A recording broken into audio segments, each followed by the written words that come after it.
Bună ziua, oameni buni! Eu sunt Zopix și vreau să vă arăt colecția mea de petarde.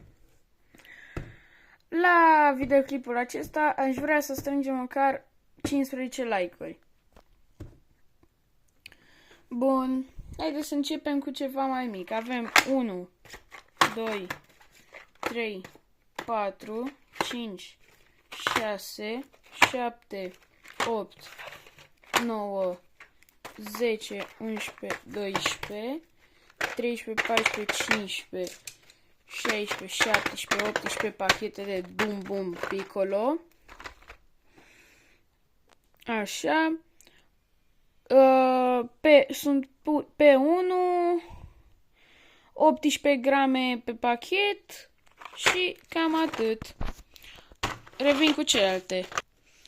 Bun, am revenit. Acum începem cu ceva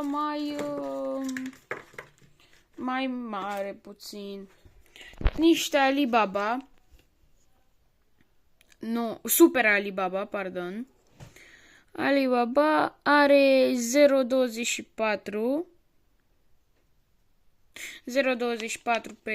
pe petardă. Aici mai este jumătate de pachet. Bun, să trecem la următoarele.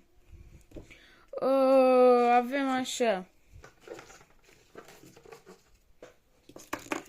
4 Vampire-uri originale, FS5, 2,5 grame, categorie P1 și atât, 2,5 grame, frumos. După aia trecem la Show 120. Pe un Show sunt 0,50 de grame. Următoarele. Am aici niște FS3-uri. Pe una are 1,8 grame. Cred că se vede. Categorie P1. Bun, următoarele. Aici avem o mitralieră, cred că are undeva la vreo 40-50 de focuri, făcută de mine. 5 Vampire-uri, mă scuzați. 2 brichete, una așa și una antivânt. Trebuie să le mai pun gaz. Un Silver Dream, foarte frumos. O să-l dau de Revelion.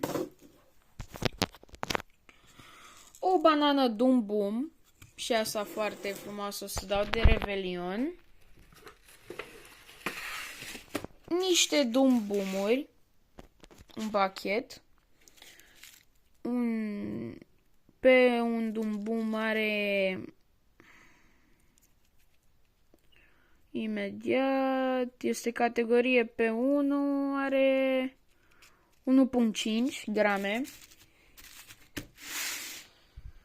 Și acum ultimele Wolf 2. Cred că vă dați seama după nume, are 2 grame. Uitați aici. 2 grame. Categorie P1. Fire Show.